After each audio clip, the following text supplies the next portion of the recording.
I don't know why, but I'm feeling called to open with a little prayer today. I do not pray for others ever, literally. This will be the first time, so bear with me. I find it interesting that my last name is Cohen. And for those of you that don't know, that is a very Jewish last name. And in Hebrew, that name actually means priest. And so I just reflect on that a lot and wonder about some of the past iterations. But okay, if you could just kind of get comfortable where you are. If you feel comfortable and you can close your eyes, I would love for you to do that. Then we'll just start with our breath together. Some big inhales and some big exhales. Mother, Father, God, Father, Mother, Goddess. We call on you in this moment to help us to turn towards our suffering, to embrace it with open arms, and to be there for others as they embrace their own suffering. I ask that you work through me and through us as a vessel so that your will, your words can be seen and known among these people. We ask you for your guidance, your love, your support, your care. We honor you by being and doing what and who we can to turn into our highest potential in service to you and to the whole. Thank you for your eternal presence and your eternal love. Thank you for your grace. Thank you, thank you, thank you.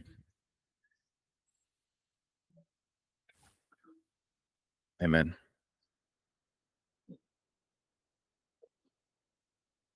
Okay, and with that, we will open it up. So final reminder, you're not taking up anyone's time or space. We will go as long and as deep as we need to go with each of you. And your job, if you're not the one that we are engaging with directly, is to intuit the learnings into your life. Remember, this is a holographic universe. As above, so below. We're all going through the same things. I would love to start. Please.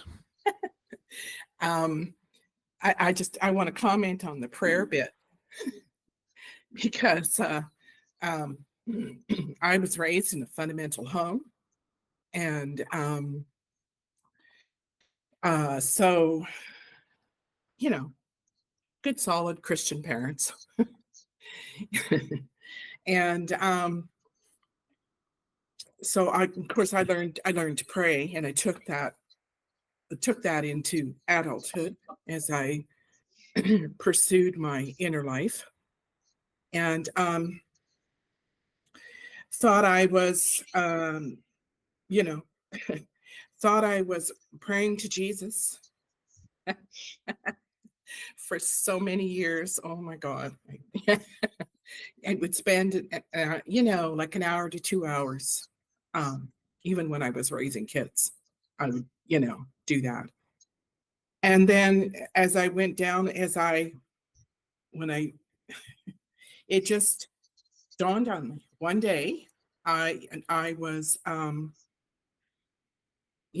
was in prayer and realized, oh, wait a second, I'm praying to me.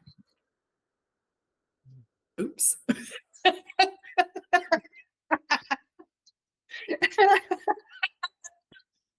And I split myself laughing, and I never prayed again.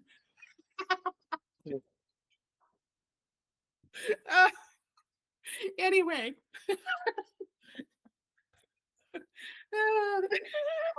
Joke's on me. Oh my God. Anyway, that's not what I really what I'm really on about. I I wanted to make a comment about, gene key 57, which is the pulse right now. And because of the focus on intuition and clarity, and I absolutely love the way um, Richard describes that journey. And I, for for quite a while, I've had this fogginess, this question around intuition, because um, somewhere in my journey a few years ago, I all of a sudden realized that, oh, my intuition's gone somewhere. Ooh, it's disappeared. Where the hell is it? And I mean, I was born with very strong intuition, and it's what got me through. I always followed it, and you know, um, left behind a whole lot of stuff as I followed my intuition, and came certainly. Anyway, long story short, I realized that my intuition was gone, and I thought, okay, because that's my guidance system. Okay, what now? What now? And the that question was addressed basically in another group that I was involved in quite a few years ago. And the answer was that intuition is a human thing that you morph out of as you become, or as or when you become realized.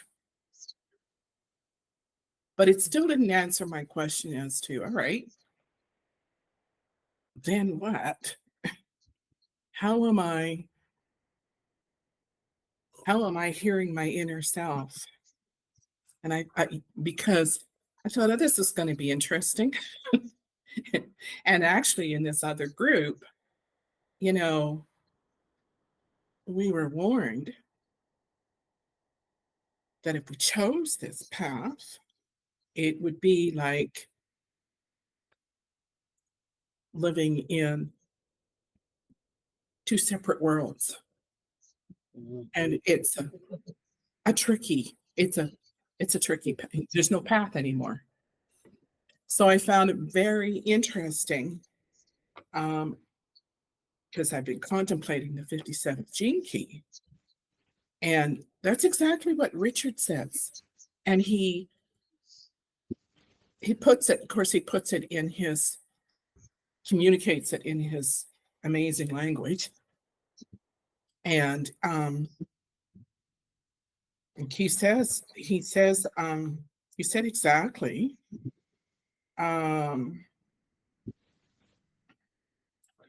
here, once the bond with matter is severed, because this is the ring of matter, 57 gene key, is severed, the bond with matter,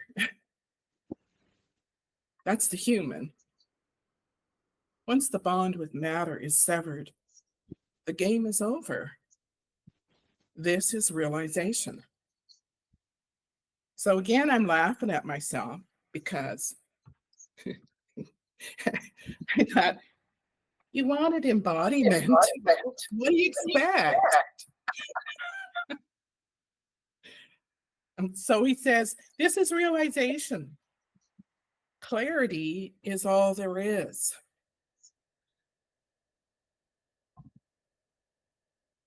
There is no intuition anymore. I read it and I thought, oh my God, there it is. There it is.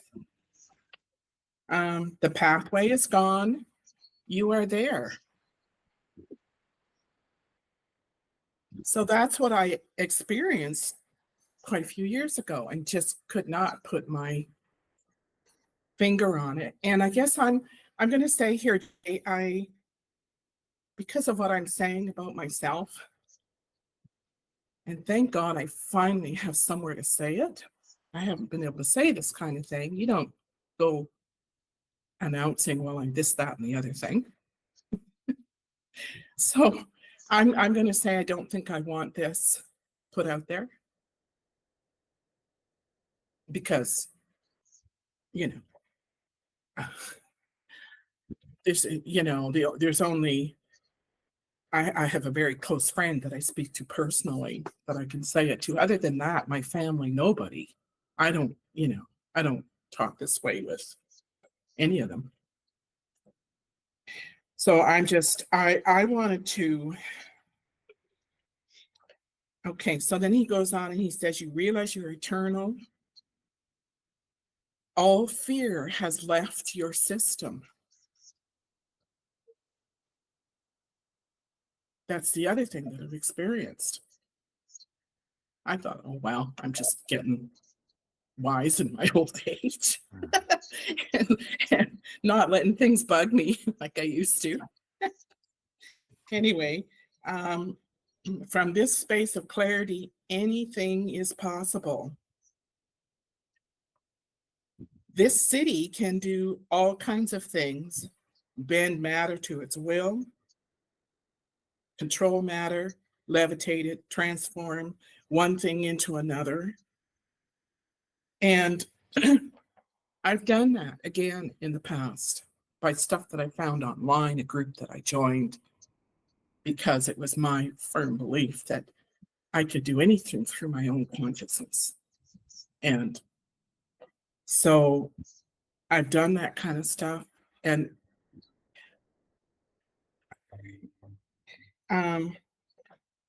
it's not where it's at. Doesn't matter.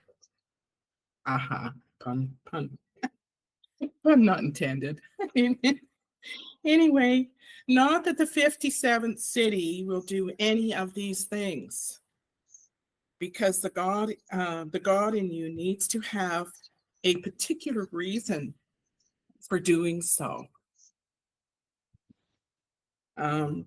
So then the last thing that he says about, the city clarity is that it's the final little bit of matter to be transmuted and transcended. Anyway, the reason that I brought this up is I just wanted to, because I am so grateful to have that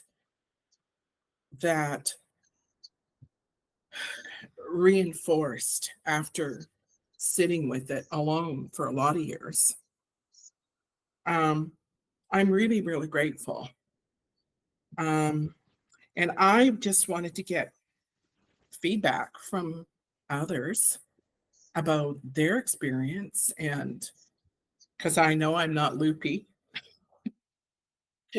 and or maybe I'm loopy, but I don't care.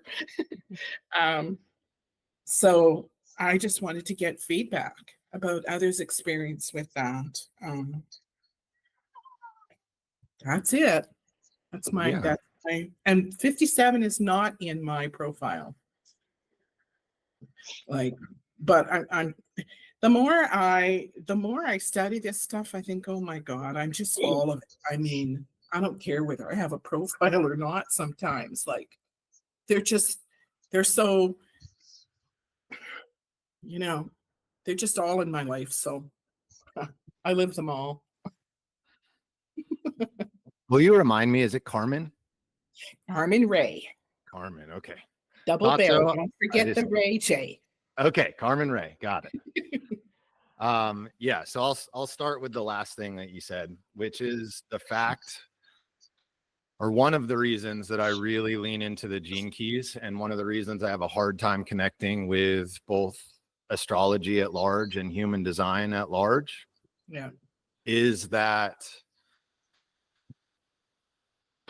in the gene keys, especially in the city, what you start to realize is that every gene key is saying the exact same thing. There is no difference between the keys once you get to the city. Yeah. And with human design and with astrology, I think that there is a lot of trying to tell people who or what they are. Yeah. Whereas when we get to the city in the gene keys, it really doesn't matter who or what you are because we're all the same thing. Mm-hmm. So I'll start there. Next up, for me, I interpret this very differently from the way that you interpret this in 57. Mm-hmm. And I think we can both have our own truth here. I don't think there's anything wrong with that. Mm-hmm. The way that I see this isn't that intuition leaves. The way that I see it is that intuition becomes all of it. It's all we are, is that intuition. Yeah. Okay, I would agree. Yeah. Right. Yeah. So it's not like when you're in the gift, there's this divine force that you are in relationship with, that you can feel, that helps to guide you and lead you. When we get to the place of the city, we are in true union with that thing, with all things.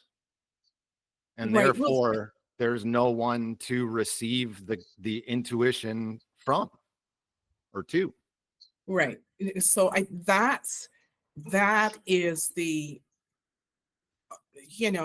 all those years ago, that is the switch that I felt flip one day, and it felt like my intuition was gone. Mhm. So, I mean, and I was left with the realization, oh, it's just me. Mhm. It's just me now. Well, it always was. It's all me. So Mhm. yeah, I agree with you. Yeah. I'm not I don't disagree there. I was just quoting Richard, Well, he can be interpreted lots of different ways. I think that's Exactly. by design. I'm having fun. So next question I have for you is, and of course I'll take this off, obviously, and I want to push back a little bit and ask why. Why is there any fear around people close to you knowing that you have an intuition, knowing that you talk about this kind of stuff? That seems like a No, very no, big no. split Well, and rift. no, it's not. There's no. I I do talk about this kind of stuff. I I don't um I don't make any announcements about me, like, oh, I'm a realized master. Mhm. That's what I'm saying. Does it, so that's okay. Yeah, I don't, this is the first time I've said it in any kind of a public setting, Mhm. and because I am. Mhm. So, When you were sharing that, I was relating. I joke and say I'm a recovering fundamental Southern Baptist, recovering, you know what I'm saying? And so and I struggle with that, right? Because I still have my faith in Jesus, but I also know that the gene keys are true. The gene keys were so profound in my healing journey, like to see myself and be like, holy shit, I chose this. This is my life, and now it makes sense. And it gave me back the power of my life, and I was no longer the victim, right? right, And so, but when like I have this issue about coming out because I've left my childhood faith, right? Not to say that, it's good for other people, but, you can have the milk, I'm ready for the meat. You know what I'm saying? If you understand Christianity, you know, Jesus talked about that. And I believe that that's, you know, okay for people if that serves you, but I needed more. And the Gene Keys, yo, when I saw my profile, I was like, holy smokes, this is me to a T. And I bought all the books. I'm in the middle of doing the Venus sequence. Of course, I'm that ass backwards one. I'd go for the hardcore stuff, and then I went back. I'm going to go do the Gene Keys course of the activation sequence online, but I'm in the middle of the Venus sequence.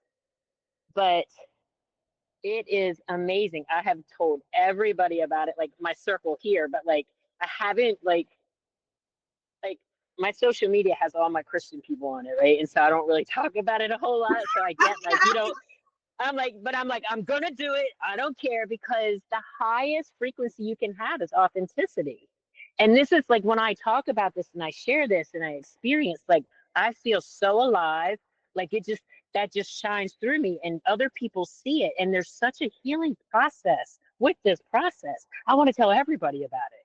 But I got this fear of like sharing it with certain people because, you know, I still have that, oh, maybe I'm not doing the right thing, but that's my mind. That's the program. That's the program that, you know, like human design talks about, right? That's the program. But this process has been amazing. I've been trying to get on these listen calls. I always miss it because I'm late for work. And I'm like, I went to work early today, left early so I could get on this call. But Jay, your stuff has been so amazing. Like I've been like doing the Gene Keys, but your lines series, like boom, that like locked it all in. I was like, holy smokes. Ditto. Yeah. Because that part was specific to the Gene Key to me, and I saw myself in that line. And so when I was able to see that, it was just so much more profound and helped me to understand. And it's just been this wild, amazing journey. And my hardest thing, I have the 56 in my evolution. Let's talk about that for a minute. Like that is like struggle bus.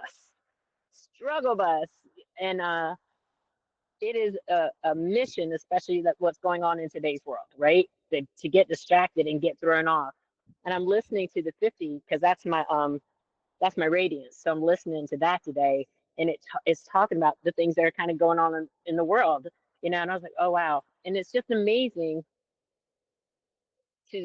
to I look at it like the shadow is like 3D, the city is like 5D, and like the gift is like 4D. It's like a blend. Like you have to live in the 3D world, and we get to bring that city in, and it allows us to function in that gift level all the time if you've done the work. And it's just this beautiful, amazing process. And it's crazy every time I listen, because I listen to them when I'm at work, and I have Richard's The 64 Ways, and then I have the book. But every time I listen to one, I hear something different because I've evolved a little bit from the last time I've listened to it, and then I'll hear something different. And it's like every time you listen to them, you get another nugget, and it's another light bulb comes on, and it's amazing. But anyway, I'm gonna stop with that. Yeah, Lena, please. Yeah.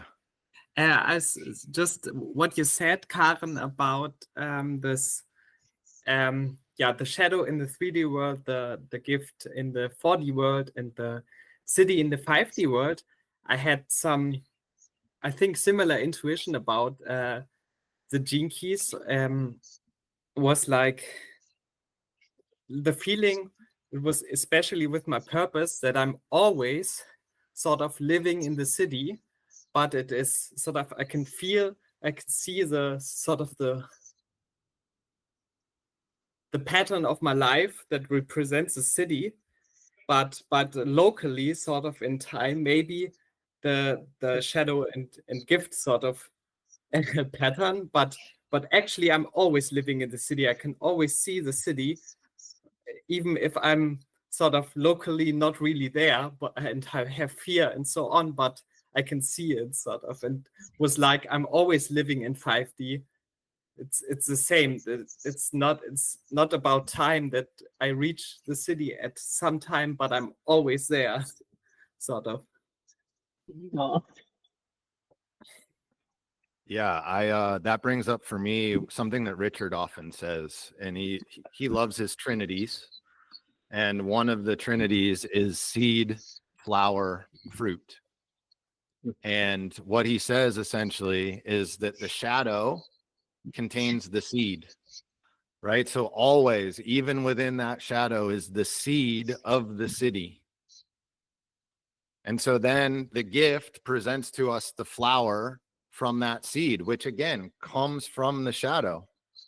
And then finally, we get the fruit in the city, which then contains the seed for the next shadow. And so it's this beautiful flow of life, and always seeing that, you know, you're absolutely correct. We're always in the city, always. We may take that energy and do something different with it, but that's always there and always an option for us to choose. I want to circle back on the kind of sharing on social media, and then we'll open it up to have some other people talk about intuition as well, if anyone's interested. I'm going to butt in, Jay. Yeah. I'm going to say, go ahead and post my 2 bits. Okay. Beautiful. I'm glad for that. So my story, I was posting on YouTube for probably 6 or 8 months before I put anything about the Gene Keys on my social media.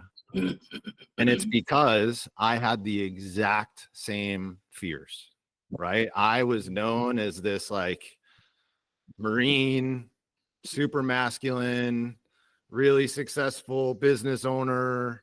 And to talk about suffering, and to talk about spirituality, and to talk about a system based on astrology, I was terrified.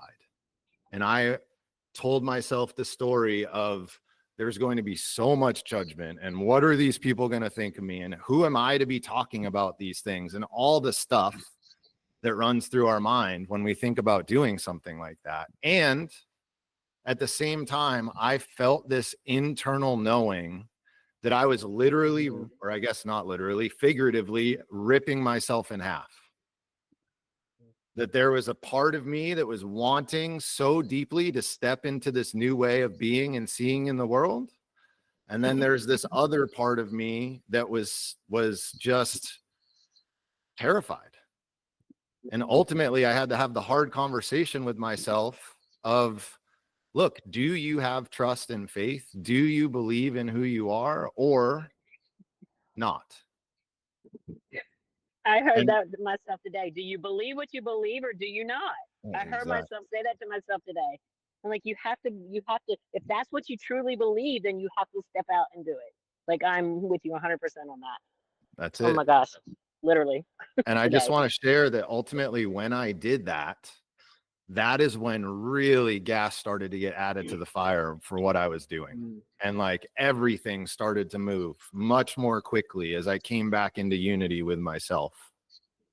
And so for any of you that have this rift or this split in you, and it obviously doesn't have to be applied to this specific circumstance, but I really invite you to check in to those different parts and pieces and decide, you know, are you wanting to be an integrated human who is living their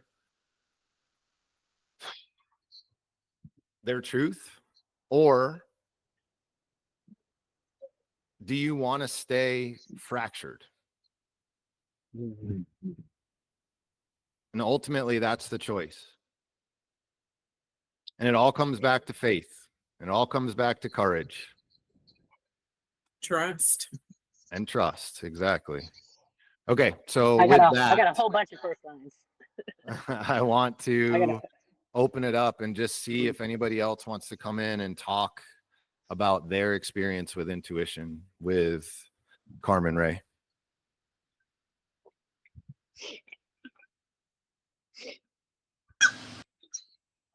I'm open to talking. Please. Hi, it's my first call. I finally made it after Mm. months not being able to make it. I speaking of intuition, it's been interesting. I'm just north of Asheville, North Carolina right now, and was deeply impacted by the hurricane that just came through.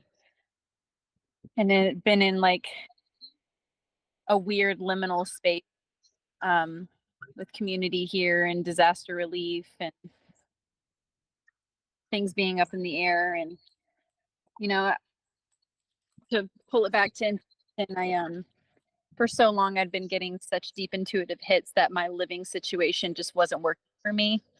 And like the way that I had been creating my life over here in Appalachia, like all the ways that I was trying to be someone that I wasn't, kind of being like a square peg in a round hole, and forcing myself and contorting myself and ignoring my needs and my preferences and my values in certain ways to just fit into a mold that I felt was like superimposed upon me, which was just so bizarre for me because I was so divergent for most of my adult life. I just went from going along with the status quo because that's what I was in, as a kid and being in school and all that stuff. But once I became an adult, I just was such a radically different, led such a radically different life that was so deeply intuition based, like so deeply intuition based. I would dress different. I'd wear my hair all kinds of crazy ways. And like, I just was very alternative. I was into health and became a hippie right off the bat. Didn't even know what that was, but was just going so full on into my process of my own becoming and being a young woman. And then I got pregnant. I came to these mountains and I came to these mountains and I just felt like this dune fog fall over me, and I became like suicidal. I felt anxious and I felt like I was picking up on everyone else's ideas of how I should be living my life. Like, should I be a homesteader like all these other people? And I just felt like so confused and alone. And I ended up having a child and got a tiny house and just lived this more domesticated homesteading life that wasn't actually true and authentic to me. And I was wondering why can't I just be like everyone else, even though that was never a value for me. And of course, becoming a mom around COVID time and becoming a single mom when COVID hit, it was just like I never lived my life by fear.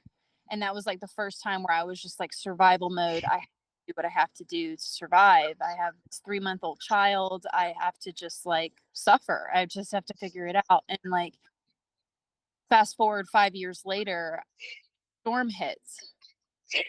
And what wasn't working then deeply become more clear, and all my mental health struggles, it made me realize it was because the environment wasn't working for me. And Jay, I watched your video recently where you were talking about like the problem is you, and I had been doing so much work on myself, and I was taking that to heart, and I think too literally, because I thought that like I can make any situation work. I can make my abusive relationship work if I just change. I can make my tiny house work if I just change. And then finally I had this one woman say to me, she was like, if you want to grow apples, you have to make sure that the environment is right for that apple tree to grow. And I just realized I think I had been living so much in my head and not by my heart and my intuition. And I'm at this point now, like post storm, like my life is just kind of up in the air. Like my house wasn't damaged or anything, but I just like, I can't go back to this way of life. And the dreams and the aspirations and my intuition that have been wanting me to do other things and travel and be in a different part of the country and be in an environment that's actually conducive to my healing and my growth, whether I stay here or not. But I don't know what that has to, I mean, I don't know. You just said intuition and that just all kind of came out now. Sorry if it was a soapbox, but I'm kind of just like in a haze. And so I'm just trying to trust my intuition moving forward and not abandon myself like I have for so much of so much of my life. I just turned 30 2 days before the storm hit. So like all of my like the last half of my 20s was just like sucked away into this, like it felt like this hole of survival. Thank you. Happy belated birthday to me indeed. Well, first, I just want to say that I'm sorry you're having to deal with everything. I know how bad it is there right now. I've got a lot of friends there and obviously seen the video and everything that's happening. So we're here for you. Seriously, I mean that. In whatever way is needed, reach out to me and we'll figure it out. There's a big community of people here. So that's one. Next is what is your intuition telling you to do? Do you have clarity around that? Do you know what you're being told to do? It's two different things. So what came up first, I remember during the storm, and I thought this was very interesting. My house wasn't affected, but I was actually disappointed. Because I had this like feeling, I was just like, I wish my house would have floated away because then I would be free of it. And so I was like, oh, that's a sign to just let it all go. Like my vocation and my core wound is complexity is the shadow, simplicity is the gift. And then in the center of my pearl, I'm a line 1, simplicity. And I just cannot tell you how good I feel with that kind of simplicity. And so the idea of like freeing myself and letting spirit take me and my intuition take me on this ride and this journey, and selling my tiny house and giving it to someone that needs it now. Like, you know what I mean? Selling it. I mean, there are people that lost their homes. There were people, I mean, trigger warning. There were people that saw dead bodies floating in the river. I mean, it looks bad out here, y'all. I don't know if you've seen pictures or if you follow it. It's not propaganda. It's real. Like this stuff, I know personally my neighbor and friend lost his whole family in the flood, you know? It's I've never experienced anything like that. I'm from Florida. I'm from where hurricanes come every other week, it feels like, and I've never seen anything like this. I've never experienced anything like this. It's like unprecedented. And so anyways, back to the question. It's hard because it's like I don't want to run away. I love my community here. I'm getting better community since the storm. I was in a toxic, abusive, trauma bond relationship, and like with the storm, it kind of severed it. Finally, it was an ongoing thing for 2.5 years that almost killed me, literally, in my mental health. I just like became this like shell of a person I didn't recognize, on top of like being in a situation that wasn't meeting my needs. And so there's like this rebirth happening, and so I want to. Community is really important to me. It's not just me. I have a small child who will be 5 next month. And I'm just ready for a radically different lifestyle than I've been living. So whether it's here or whether it's moving elsewhere to a different part of the country that I feel excited and aligned towards, I just think that like letting things go is an essential part of that. And there's an option, I'm sure, to like move my house and to someone's land and build onto it, but it just feels like kind of complicated. So I'm just thinking like what would be to just like let go, maybe even get a storage unit or something. And it's not like I would be abandoning this place, but I think my intuition is just like let go and trust. What do you think you will gain by moving, or what do you think you'll lose by moving or by switching your external circumstances? I think I could lose my community here and like my son's friends. He's small, he's not like 12, but he's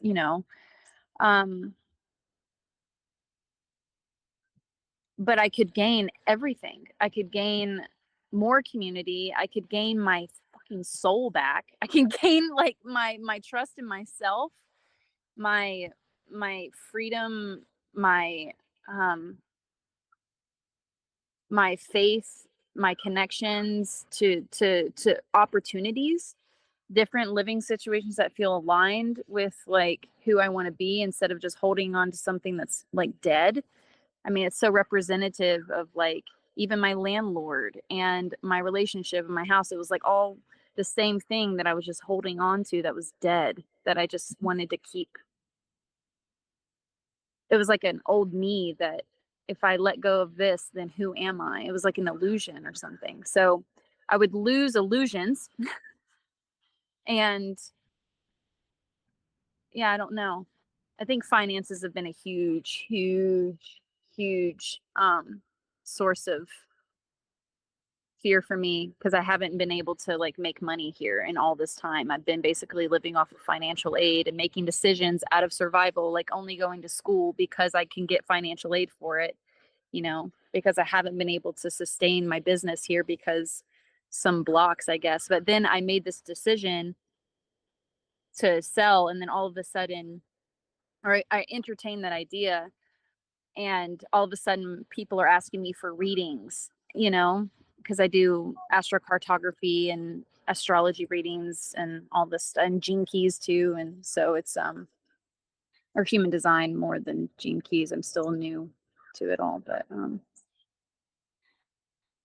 don't know if that answers your question. Yeah. I mean, it sounds like you at this point know what you want to be doing. Yeah. I would just encourage you to really go within and make sure that you are not using external circumstances to change your internal state. Because speaking from experience, time and time again, I've done this. I moved to Florida and ran away when I was a heroin addict because I thought that I'd be able to get away from it. And then I found heroin in Florida. I left and I joined the Marine Corps so that I could get away from heroin. And then I started drinking more than I ever had before. I've run away from relationship after relationship to just wind up in the next relationship, repeating the same patterns over and over and over again. And so that's my only caveat to you, is really checking in and feeling into, am I doing this because I think it's going to change the way that I feel about myself?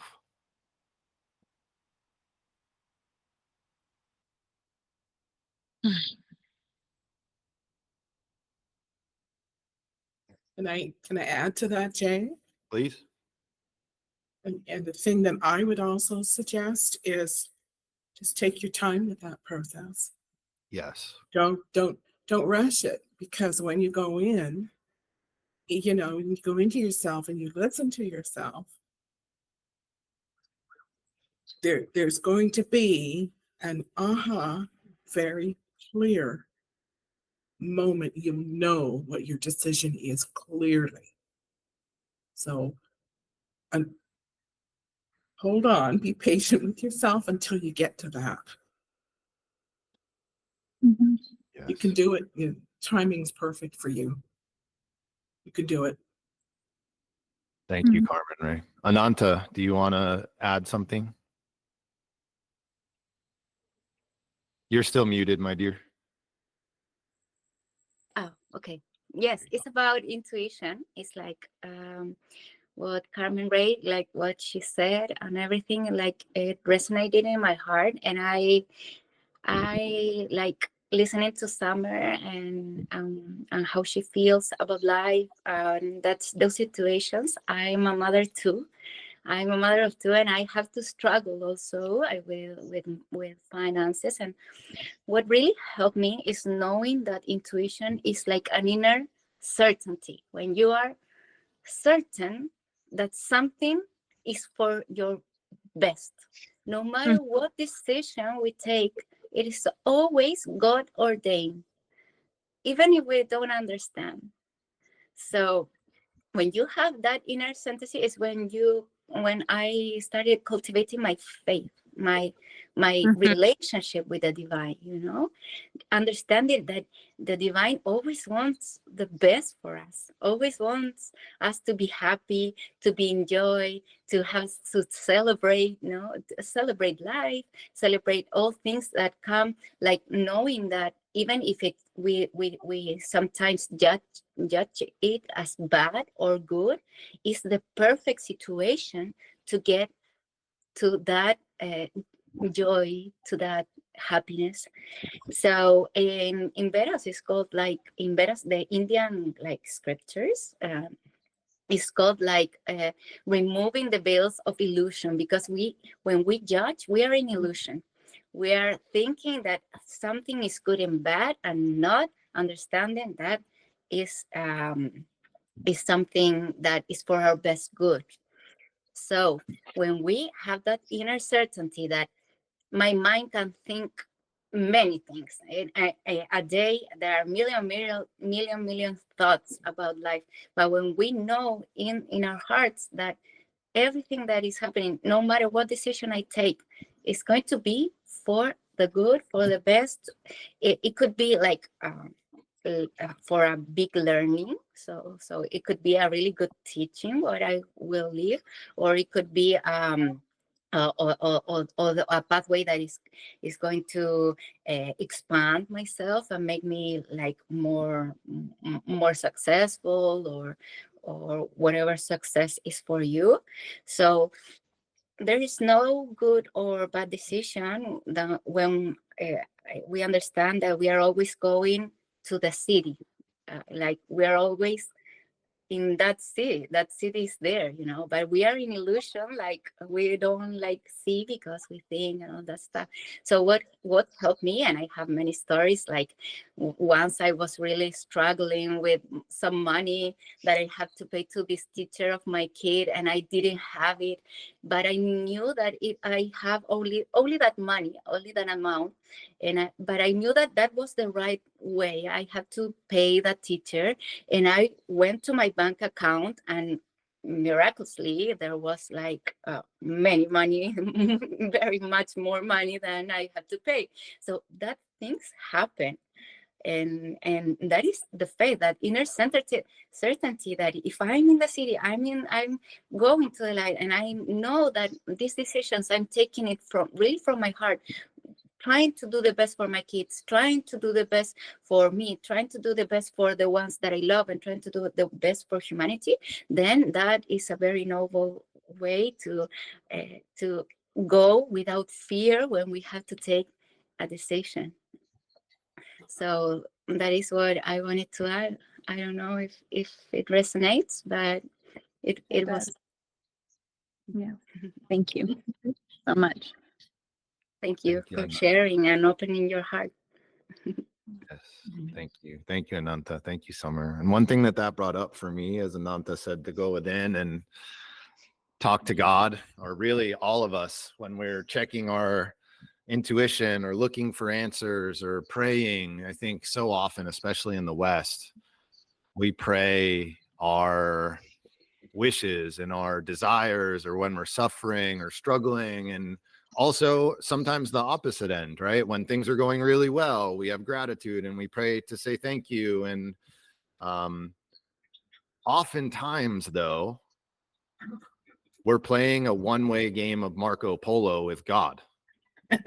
Meaning that we just keep saying Marco, Marco, Marco, Marco, Marco, Marco, Marco, Marco, Marco, Marco, Marco, Marco, and there is no chance for a polo to come back the other way. So as you are engaging with God and looking for guidance, remember that you need to pause to bring it back to the gene keys. You need to leave space. And with that, I want to roll over to Jenny. I saw that your hand came up. Hi there. Thanks Hello. for hosting, Jay. Yeah, I just wanted to kind of speak on the same topic. What came up for me again is that I feel like when you're aligned with your intuition, and when you're not aligned. And I know in my experience from flip-flopping back and forth that I just would like people to give themselves as well some grace in it. We are always being inundated with external circumstances of how we should be, how we should act, what we should buy, and just constant external. And so just having that bit of grace and not forcing it, but coming back to our inner sense. So whether that means grounding ourselves and sitting outside by the water and waiting for it to speak to us until we understand our true intuition, and understanding and coming back to that simple like awareness of, is this mine or is this external?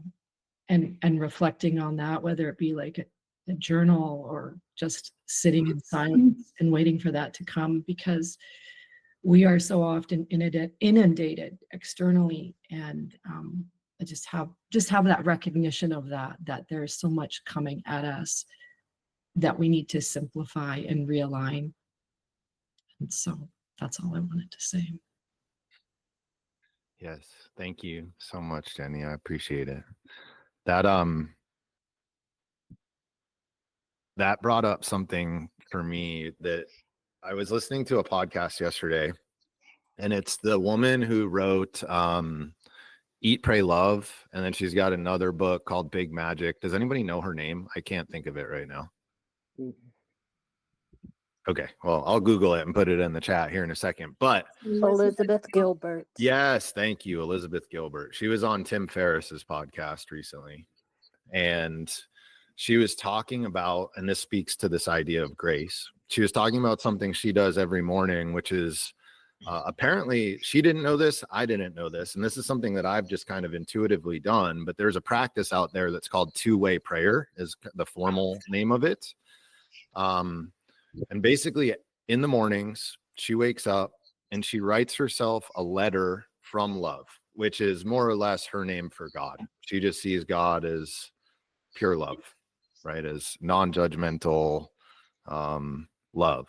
And she writes a letter to herself that basically is everything that she wishes somebody else would have told her, whether it's that day or from her childhood. And it really gives her this sense of grace and this sense of connection to this force that is all loving and all knowing and all present. And it's such a key component. Like if you are down on yourself and beating yourself up and impatient and angry, God cannot make his or her way through that. And I want to just draw our attention to the chat, and then I'll scoot on over to Natasha, because two really good things were in the chat. The first one is from Amita, and this is to Summer. Amita, do you want to chime in with this, or do you want me to just read it? I'm not sure where you are.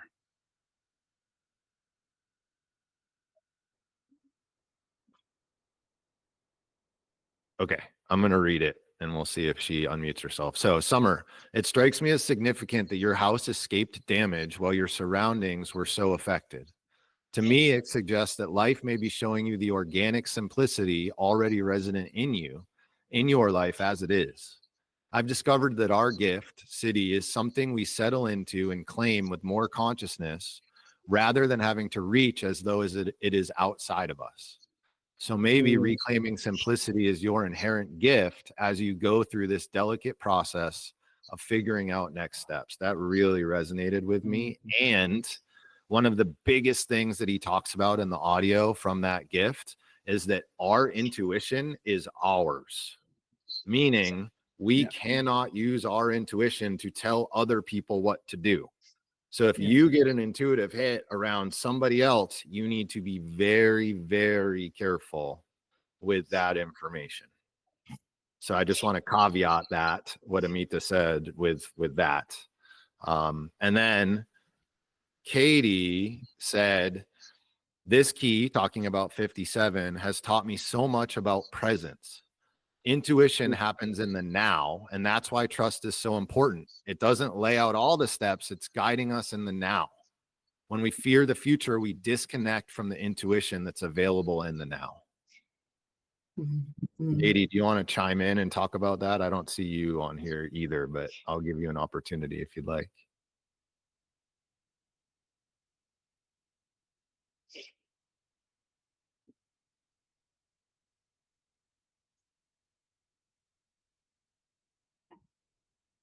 Okay, let's go over to Natasha. Hi everyone. Feeling quite mellow over here in London. It's quite a autumnal day. I got my nails done in dark brown, which feels good.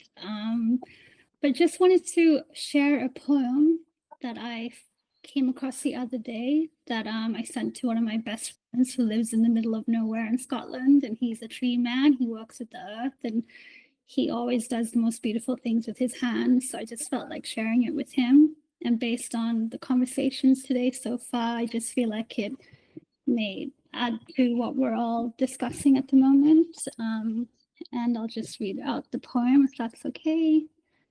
It's called Lightly, My Darling. It's dark because you are trying too hard. Lightly, child, lightly. Learn to do everything lightly. Yes, feel lightly even though you're feeling deeply.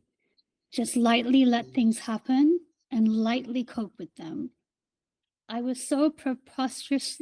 I can't say some words, sorry. I was so preposterous. Jakey, help me. Preposterously. Yes. Yes, Okay, preposterously. I'm so preposterously serious in those days. Such a humorless little prig. Lightly, lightly, it's the best advice ever given me. When it comes to dying even, nothing ponderous or potentous or empathetic. No rhetoric, no tremulous, no self-conscious persona putting on its celebrated imitation of Christ or Little Nell. And of course, no theology, no metaphysics, just the fact of dying and the fact of the clear light. So throw away your baggage and go forward. There are quicksands all about you, sucking at your feet, trying to suck you down into fear and self-pity and despair. That's why you must walk so lightly. Lightly, my darling, on tiptoes and no luggage, not even a sponge bag, completely unencumbered. And that's it. Wow.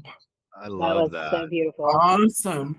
And that's by Aldous Huxley, who wrote No way. who wrote A Brave New World. So that's one of Yes. his most incredible poems I've ever read. I just thought I'd like to share that. I just think the visual even of no baggage, but probably metaphorically and literally, figuratively, what have you, just releasing ourselves from the weights that we carry both externally and internally, the weight of the world and then the weight of our own inner worlds and what seems to be going on for so many people at this time. And my heart goes out to everyone in the States that are affected by the hurricanes and the floodings, and thinking of everyone. But I know community is greater than anything in times of distress and struggle, and people will look out for each other. And maybe that's the simplicity of the message of this moment, that maybe God or the divine wants to give humanity, is just look after each other and look after ourselves, and do it with a lightness of energy, at least if we can, because obviously everyone's situation is different. But yeah, that's just what's coming through at the moment. Thank you for listening. Of course. Thank you for sharing. I love that poem. I'm definitely going to track it down. I can write it down in the chat. Maybe I'll write it down for everyone. Just- And If you have a chance, no pressure. yeah, okay. I mean, Everyone, if you have not read Brave New World by Aldous Huxley, that's your homework assignment. It is such a cool, fun book, especially if you're into like sci-fi type stuff. It's really, really good. oh, cool. Thank you, Andre. Thank you. He did it. Was that Elvis Huxley? Aldous, Aldous. Yeah. Okay. And then Jan, we'll kick it over to you, big dog. I'm not sure where the big or the dog came from, but hey, thank you very much. You have no clue how tall or not tall I am, even though I've been on a couple of those videos. No kidding.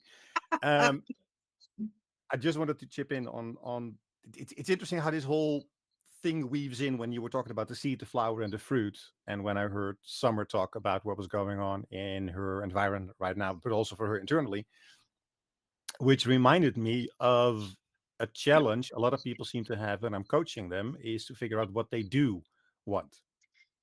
Right. So when you ask somebody, what do you want? They can tell you, well, I'm in the shadow right now, which is what we don't want. But how do you turn it around into what do you actually want?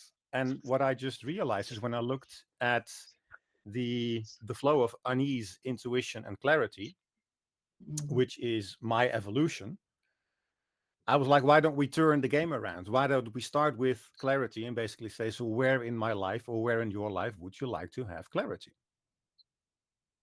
And then the next question is, where do you experience unease? And then the third question could be, so what does your intuition tell you about what to do next? And I think it's interesting when you just throw that flow around a little bit, even when you think about the whole idea about the seed, the flower, and the fruit. And I know that Summer, she mentioned that she was actually coming from human design, stepping into the gene keys right now. And I know a lot of people say you shouldn't do both at the same time, but that's what I'm doing as well, because I just think they're so complementary, right? There's so much between them where they're slightly different, and yet I think they make each other stronger when we look at them in the appropriate way. And what I love is this whole thing about, what do I give my energy to, right? What do I have energy for? And that to me is a big intuition thing, right? If you want to have clarity about what to do next, the next step to take, what do I have the energy for? And I either know it will frustrate me, which is the unease in this case, in my evolution as well, or it will satisfy me. And I think clarity is very satisfying in that sense, like knowing what you need to do next. So there's an interesting overlap between the two. And I think that asking that question, what do I have the energy for, sort of invites my intuition to step in. And at the same time, by asking the question, what do I have the energy for, it overrides my unease. Right? I had one of those situations this morning, a phone call I had to make. And you call somebody because, well, they basically said, you have to call me. You do that. And you expect when you call them that you start talking about a situation and you find resolve, only to find out that in that conversation on the phone, these people can actually do absolutely nothing for you. So the unease became a lot bigger in that sense in my body. And I was like, yeah, but what do I want? I mean, what's the key thing for me to get out of this? Well, if you can't help me, I need to find it somewhere else. So clearly it's not you, right? But even then, out of the unease, you gain clarity. But I think that the point there is really, what happens if we flip them around? If we say, hey, where do I want to have that clarity in this case? Where does unease show up for me right now? And in order to move that pathway or to get on that journey, what does my intuition actually tell me? Love it. Beautiful. Yeah, let's zoom out for a second, because I think depending on where you are in your path or in your journey, you may or may not, like, it took me a really long time to understand what intuition was for me, right? Like, I heard people talking about it, and I knew, like, logically what it meant. And I knew that there were times in my life where I just felt like I needed to go and do something, but I didn't have like a clear understanding of the ways that that showed up. And so I just want to share that from my perspective, and then we'll continue. We got a couple other hands up, but this was really helpful, and it might help others. So number one is imagination. I am convinced that intuition and imagination are basically the same word. Like, they are pretty much the same thing. What pops into my mind, and you, I'm sure, have probably had this experience before, you're like, sometimes like, where did that come from? Like, that was not me. And you can see this whole picture or set of words, or yeah. And Lily said dreams too. Agreed. Like, it's very, and we get told when we're kids, like, you got to get yourself out of fantasy land and plug yourself into the world. And I think that's like the beginning of us being forced to disconnect from our intuition, because our imagination and our fantasy is our intuition. So that's one piece. The other piece of intuition, and I'll kind of go back to like Bashar here and his language around this, is that intuition oftentimes is just following your excitement. What is the thing that makes you feel the most excited? And I think that's what Jan was speaking to, of like, where do I feel like I have a lot of energy to put into something? Like, what feels good to me to do in this moment? And to me, that is like a very clear indicator of my intuition and what it's trying to tell me to do or to be. Lily, let's go to you, my dear. Okay, so I felt called to share my story with intuition. I wasn't gonna say anything first, but since we're still on the topic, I thought I would share my personal experience. So I consciously decided to get back to my intuition and try to get back to it, because I lost it for a while as like a child, unfortunately, due to a lot of gaslighting from family members. And okay, sorry. And I started to gaslight myself as well, because I thought that was the norm. And I had a couple of experiences where exactly what you said, Jay. I had these thoughts and I had my imagination going, and I was like, no, I'm crazy. It's definitely silly.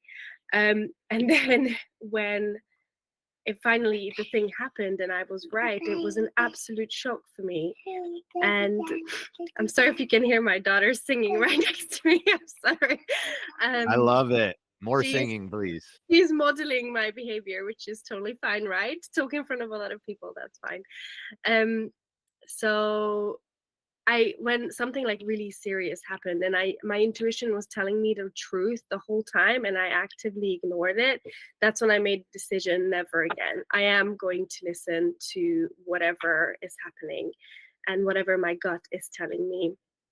And thankfully, I'm in a very good place now, and it's almost like magic. But that's years of repairing that relationship with my intuition, of listening to it, no matter how crazy it sounded, and no matter how magical it felt. I just trusted it, and now I have a form of magic within me, which is really, really beautiful. And I'm reading a book right now called New Science of Heaven by Robert Temple, that is talking about how the universe might actually be explained by plasma, where intuition is a physical thing that can exist. And when you said imagination, and we agreed that dreams are also a form of intuition, well, now there is more scientific evidence that it could be just plasma energy. And I thought that was so amazing. So I wanted to share that with everyone today. Sorry about the cat. I love it so much. Do not apologize. Yeah, and that goes back to like what Ananta said earlier around, like, we don't know what something is going to do for us, right? So in the moment that you ignored your intuition and something happened, that was the thing that was like, okay, no more. I'm going to do this now. And oftentimes, that's what it takes, right? Like, it takes something going sideways. Unfortunately, I think our soul tries to get our attention lots of different ways, and we oftentimes don't honor it because of the way that our systems and society are set up. I had another thought, but it lost me. So let's go over to Amita, please. Hi, what a delightful conversation. And I didn't realize this was the week of the 57th key. Maybe I missed that, but 57 is my radiance key. And so I'm really, dove in deeply into it for quite a while now. And I just wanted to speak maybe to a little bit of as to what intuition means for me and how it connects with the unease. And I think what intuition for me is really about this voice, whatever form it takes, voices from truth. When I am confused about something and sincerely wanting to know or understand or get a bigger sense of the bigger picture around it, intuition breaks through. And I suddenly, I mean, mysteriously, magically even come into contact with something, with a larger truth that settles into my body. And it's like then it becomes like this difference between mistaking a coil of rope for a snake. There are all these fears about first seeing it and thinking of it as a snake, but then you come close and see that it's just a coil of rope. You can never go back to seeing it as a snake. So it's that kind of messaging from truth for me, that is intuition. And I also wanted to share that the experience I've had with the radiance and the other one, the purpose key, for me, that's 51. So there's unease and then there's agitation. And I've recently come to see that so much of what at this point in my life, and I'm 60, so I've seen a fair amount of life by now, all of the voices inside me that say, that life should be this way or things should be another way than what they are, I've started to see that they are all anything I want, which is other than what actually is, for me, is an expression of this unease. And somehow that just simplifies everything. Instead of having to tackle the problem, if you want to call it that, downstream, it's so much easier for me to just look at everything as that expression of unease in the way it plays out in my reality. And then to be able to sit with that unease and really digest it to the point where then it becomes something that I'm not uncomfortable with at all. It is just an aspect of reality, and one that I can have compassion for, and one that I can really not be afraid to feel in myself or in my environment as well. Because I think even if I don't feel so much unease in myself anymore, I feel it in the larger body because there's just so much unease in the world. And if we're sensitive, we feel everything around us. And so being, for me, this is what feels kind of accessible now, is that I am okay to feel the discomfort.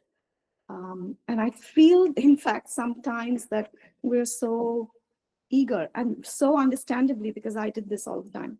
I try to run away quickly from the unease and get into a position of ease because I was so afraid of being uneasy.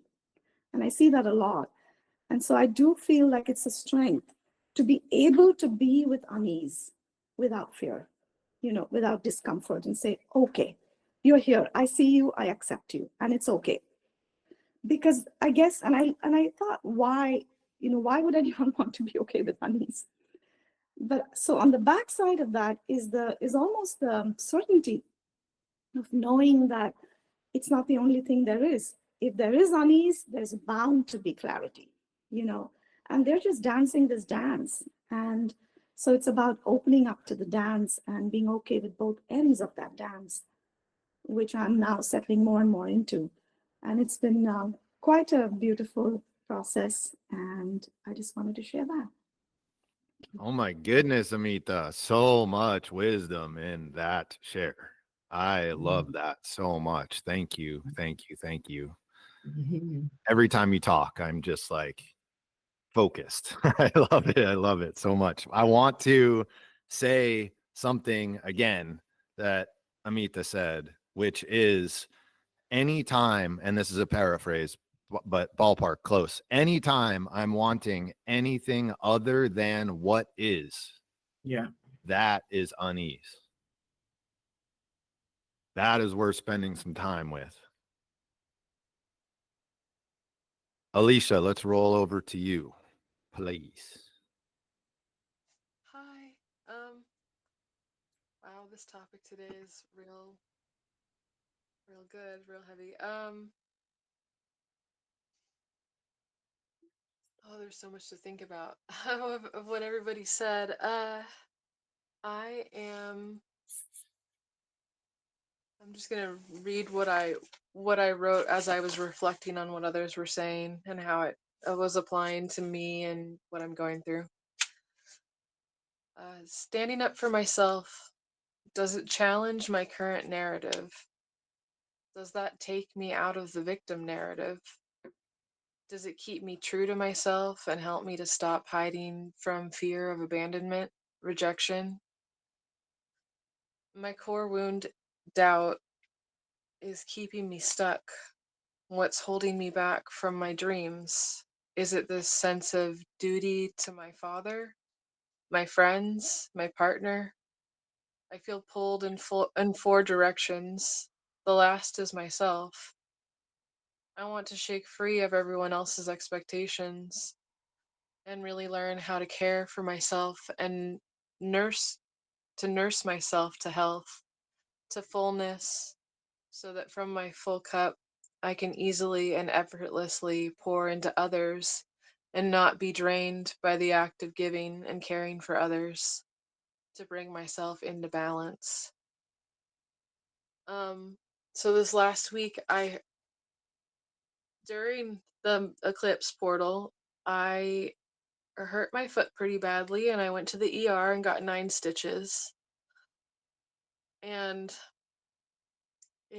what was prompted by me hurting myself was my aunt sending me a text message telling me I need to hurry up and get down there so I can start taking care of my dad, because I think everybody else is frankly kind of sick of taking care of him and they just want me to step up and take the brunt of it.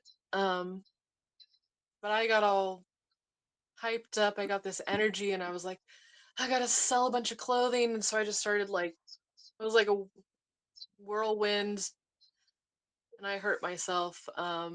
And it's forced me to slow down this last week and it's really made me turn inward and look at how badly I need to care for myself. And how I'm not really ready. I've been researching if I can even get a therapist in the state of California or a naturopathic doctor, and they don't seem to be things that are covered by the health insurance down there. So I'm I'm a little nervous. I'm glad I'm doing my research. I'm glad that the universe slowed me down, and I'm just sort of thinking about what everybody said today and letting it sink in. Can I share a story with you about something that you said? Sure. So this is actually in the 56th gene key. It's Richard's personal reflection on the 65th gene key. So the audio, not from the book audio, but the regular audio. And the shadow of 56 is distraction. Enrichment is the gift. And distraction. Intoxication. Thank you. Intoxication. Appreciate it. Intoxication is the city. And in that audio, he tells a story that Ram Dass tells. And this has to do with service to your dad and on a much broader scale for all of us who feel the call to service and sometimes sacrificing ourselves and our journey and our path in that call. And one of the things Richard talks about is that there are very, very subtle layers of distraction. And one of the most subtle is a desire to serve somebody else. And the reason that it can be a distraction, it can also be a very pure impulse. But the reason it can be a distraction is that oftentimes we are showing up in service because we cannot take that other person's discomfort. And so in reality, we're showing up in service so that we feel better, not so that the other person feels better. And so the story goes like this, and I'm going to butcher it again, paraphrasing, so bear with me. I can't even remember the things he gets, but I'm going to use apples. So there is a master and his disciple, and the master gives his disciple 2 apples and tells him to take them and to go with them. And the man starts walking away, and he encounters somebody who's homeless and in need and starving. And so the disciple looks at the apples and he thinks to himself, my master told me that I'm supposed to keep these apples, but this man is suffering. And so he gives one of the apples to the man, and he continues walking away. Later, he goes back to his master and he tells him that he gave away one of the apples. And the master says, you idiot. One of those apples was material abundance, which you kept. And the other was spiritual enlightenment, which you gave away. And I'll let you, like Richard says, interpret what that story means. But to me, and like Richard says also, it is about these very subtle layers of distraction.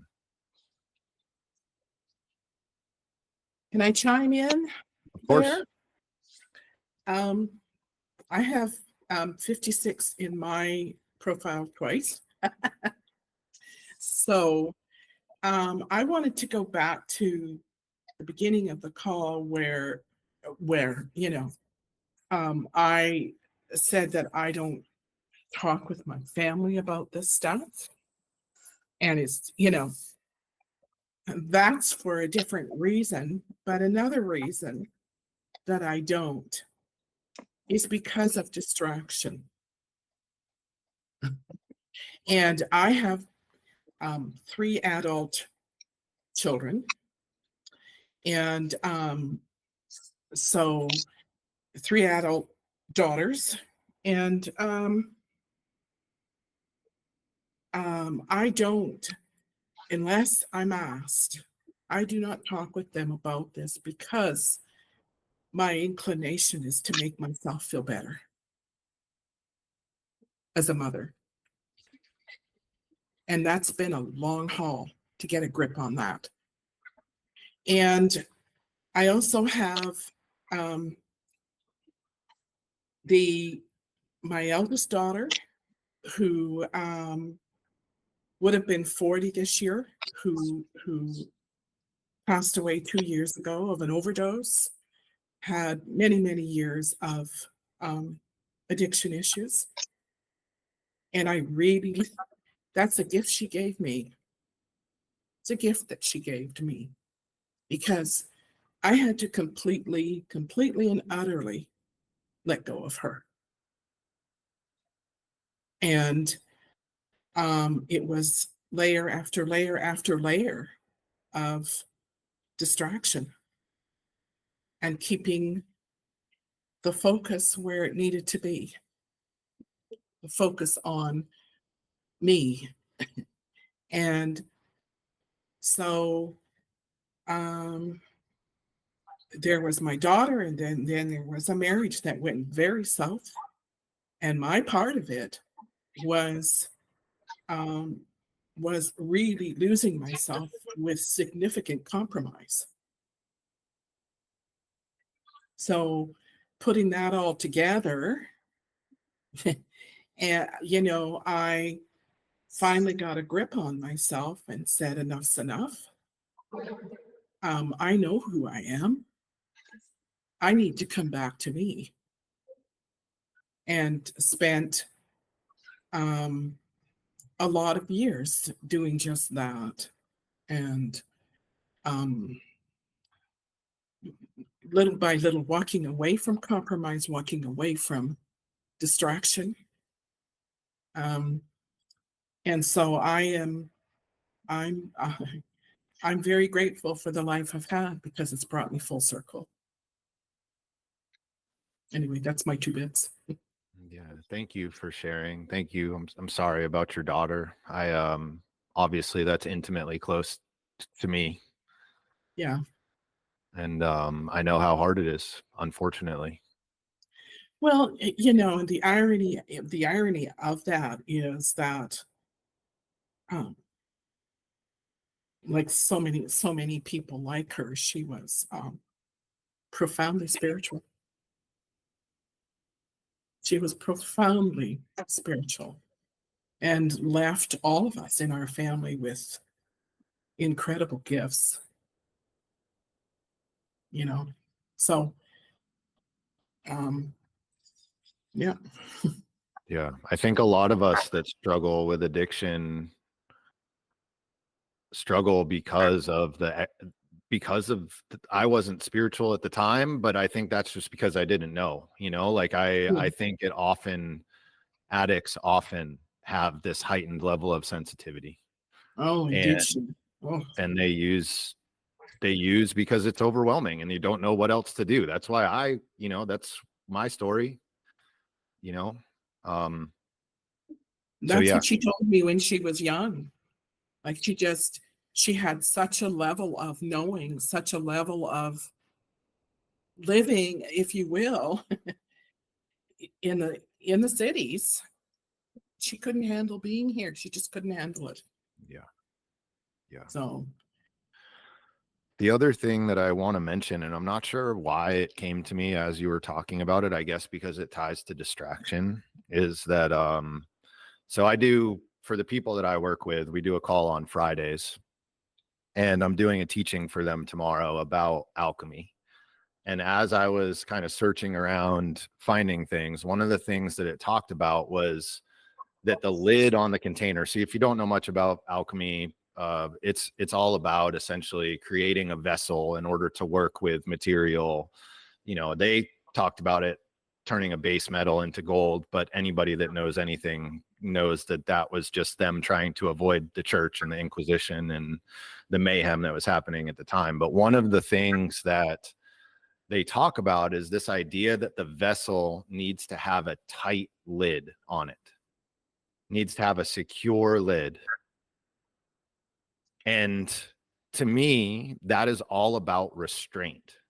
It's all about knowing when things need to stay inside of you because somebody else maybe isn't ready to hear the thing, or maybe it's not fully cooked inside of you yet. It's not fully formed. It's not where it needs to be before it goes out into the world. But the point is, if you don't have that restraint, which it's literally, it's backwards. That says restraint. I have a sticky on my monitor right now that says restraint because this feels so important to me right now. If you do not have that level of restraint, you're either going to distract yourself by feeling like you need to share all this with the world, even though it's not ready to come out, or you're going to distract other people because you're putting all of these things in them that they're not ready to receive or hear or understand. So I don't know where that came from, but that was top of mind for me. So figured I'd throw it out. Katie, I want to roll over to you. Okay, I'm gonna try this again. I tried to repeat myself and it just threw me off. But yeah, thank you everyone for sharing. I'm really glad that I can make this call. It just does bring me back to presence, which is what I was gonna share about really quick. And it's interesting how all of these keys really are so connected. It is holographic, where we have this distraction, which makes us feel limited, which is the programming partner, and then that makes us feel uneasy, and here we are in the 57, and this is a living transmission, and so it's really feeling into what has been moving through me with this 57. And this reminder of coming back to presence, coming back to presence, coming back to presence, because there is so much unknown. And I too I live on the Gulf of Florida and all of the hurricanes, and moving through a relationship that's kind of falling apart, and just it makes me think about the I Ching, the gentle wind, and how that really is what intuition feels like to me when I'm in this state of just trying to figure things out with my mind, and what do? I'm agitated, I'm uneasy, everything's falling apart around me. And personally, I've just had moments these last few days, and I actually forgot that we were in the 57. I don't always follow the transits. So it's like coming on here, I was reminded like, oh yeah, okay, this makes a lot of sense. Just like I'm wanting to figure things out, I'm wanting to know, and there's really there hasn't been any clarity. And last night I actually just did some heart coherence breathing, and I went into a very like present state. And that's almost like paradoxically when like everything just started to come through, like all of the clarity came through. And something I like about this gene key too is that like the wisdom of it is that our intuition isn't always going to deliver us what we want to hear, what we want. It's delivering us truth in the now. And so, yeah, I just wanted to share on that presence, because I do find that like pretty much all of the keys come back to presence. Yeah, so thank you. Thank you, Katie. I am so glad you said that, and I can't believe I didn't think to say that. Thank you, thank you, thank you. Yes, that is a really important point. Your intuition doesn't give you what you want. Not always, not often. Your intuition furthers the development of your soul. And those can be two very different things at times. Jan, back up to you, my friend.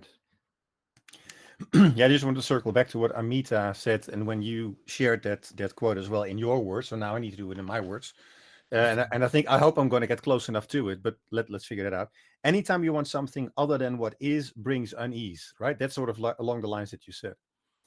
And I think that's interesting, because I thought about it going back to what I shared before, that unease, that discomfort, right? And what we were talking about, trying to distract it. Most people then feel like, oh, there's this unease, and now we're going to look for a distraction, whatever it may be. What came up for me is that, and this is close to, I think, the serenity prayer or principle, when you think about, but that unease, if I accept it as it is right now, because that's what I'm feeling, because I can't change the situation right now, and that's what's giving me the unease. But the big question for me then is, what can I do differently so the unease will actually be released and I return back to ease? Because there probably, I mean, when I think about taking responsibility for all of this, it's like, what role am I playing in the unease? And what can I do to really right now then trust my intuition to say, hey, this is the thing you can do differently. So the unease is released and turns back into ease. 100%. Always. The gift is contained in the shadow. Always.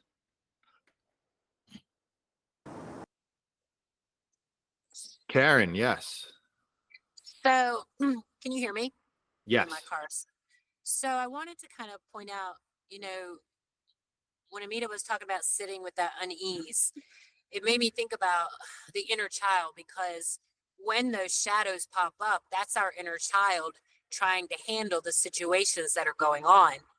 And we get distracted because, the 56 gene key is about the senses. And the senses are tied to the chakras, and the chakras are tied to traumas or things that have been, they're the filters for how we perceive the information that's coming to us. And I think the more that we're on the healing journey, our intuition comes online, because those filters for in the now are aligned with where they're supposed to be, with the truth of what's going on. But when we have unhealed trauma, our filters are skewed. So as we start to sit with that unease, listen to that inner child, I have to reparent. I call my inner child Lulu, because that's my middle name's Louise. And so I call her Lulu, and I have to talk to her when I start getting, agitated or uneasy, because she's the one who's always had to deal with what's going on. And I'm in this healing process, and she don't trust me yet. You know what I'm saying? She screamed like, I don't know if you got this one. Let me try to scream and get your attention. Let me do this instead. But I think that the more healing we do, that those filters of our senses, through the 56 gene key allow us to be in the present moment, because our intuition is for the now, right? It's not for the future. It's not, definitely not for the past. But when we can be present in the moment, because those filters have been realigned, that intuition comes on, and it's so much more easy to have clarity in the moment. Anyway, that's all I got. Yeah, I love it. I love it. I agree. To kick it back to what Katie said, I think that, like, you're absolutely right, in my opinion, Karen. Whenever we are responding from trauma or from wounding, we are not in the present moment. We are responding from a past version of ourselves. And so, to go back to what Katie said, when you're not in the present moment, you don't have access to any of this stuff. So every time you're in this triggered state, we are taken out of the present moment, and we have no opportunity to receive the guidance that we really could use in that moment, because we're already in this kind of elevated energetic state, if you will. We've got an open floor at the moment, so if anybody wants to chime in with a question, and it can absolutely be on a different topic. Could I actually just add to what Karen just said about the 56? Karen, funnily enough, I have the exact same evolution and radiance as you. So I'm a 56 in my evolution, and I'm a 50 in my radiance. That means you have the same purpose in life's work too, for funsies. I know. We should talk to each other after. We should connect. I mean, I would love, but to what you were also saying about the inner child, I'm someone that's never had panic attacks in my life until I was, I think, 28 or 29. And I had we, in different ways, we have all had our inner child trauma, but I guess mine was observing a violent relationship between my parents, and my mother's first marriage was also had a lot of violence in it, and her second marriage, a lot of violence growing up. And us children were never kept away from the violence. We were exposed to the violence. And that was a big thing to understand, that, as little children, you weren't safe in your body around these adult figures that were meant to protect you. And the way I dealt with it when I was a child was I would go quiet and I would hold my breath. And I have spoken to Jay about this privately, but I would hold my breath, and I wouldn't be able to speak. And my older sister would be in the room with me. And she was able to be a lot more vocal, and she was able to respond and react to our parents. And I'm very grateful to her for even trying to be a buffer, or trying to, put up a wall between them and us when it wasn't her responsibility. I mean, she was a freaking child. She was 6 years old. I was 4. She shouldn't have been doing that. But anyway, with not being able to speak, I then held my breath, and I would notice I was breathing very weirdly throughout my life. And when I was 27, 28, I started, and obviously everyone's different with the body work that works for them, but I'm half Sri Lankan. I grew up in Sri Lanka. That means a lot to me, that part of my life being from Sri Lanka. And I've gone to an acupuncturist, and what she did was she was able to do some really deep work on my throat. And she put 5 needles into my throat. And she asked me to trust her before she did it. She asked me if I was ready. And she said, this is for your lungs. Lungs is where we store our grief, and also how we were breathing. So I said to her, I trust you completely. All I want to do is be released from this. My body is in so much pain. I really need to be released from it. And I trust you wholeheartedly. And she put the 5 in, and there were 2 like right in the middle of my throat. And they started to vibrate really, really quick. As soon as they went in, they tremored immensely. And she's like, oh my God, Natasha, I've never seen that before in a session. And I'm like, well, great, something's coming out. And then she's like, okay, I'm going to leave you. I will come back in like 30, 40 minutes. This is going to be a long one, but you need to feel it out. And I'll come back to you. And she came back to me 40 minutes later. I went probably into quite a big Zen state, I think. And how it felt was, it felt like, basically she came back and the needles came out. She pulled them out and they were ice cold. The needles had gone from being warm to becoming ice cold steel. And it had released all this blocked tension and unspoken words, basically. So I had all these unspoken words in my throat that had traveled up from my stomach and that had never been said. And she was able to release all this body trauma, physical trauma from my throat. And ever since that time, I'm 34 now, ever since that time, I've had to really be conscious of my breathing, be aware of how I speak. I mean, even to this day, I still maybe struggle a bit with how I communicate and articulate things. But I just find it really interesting when you say about when we shut down, I think we do go back to being children, and I think we do go back to being in those states of distress. And it's so important for us to be aware of our little children and help coach them through being adults now, and recognize and telling them that we recognize that we're adults now, though, if that makes sense, that I'm an adult now, I can look after you. You were a child and you will remain a child, and you get to be a child, and I get to take on the adult responsibility. So sorry, I just thought I would share that. Thank you. Love that. Thanks, Karen. Thank you. So 2 things I want to bring into the room after that beautiful piece of wisdom from Natasha. Number 1 is to speak to that last piece that she was talking about, and guiding our children and helping them to make their way to complete their adolescence and actually return to the community as adults with something to contribute, which was an ancestral practice for a very, very, very long time in most cultures that we have since stepped away from. There is a series that I'm listening to right now. It's interesting that this came up. It's called The Alchemy of Initiation.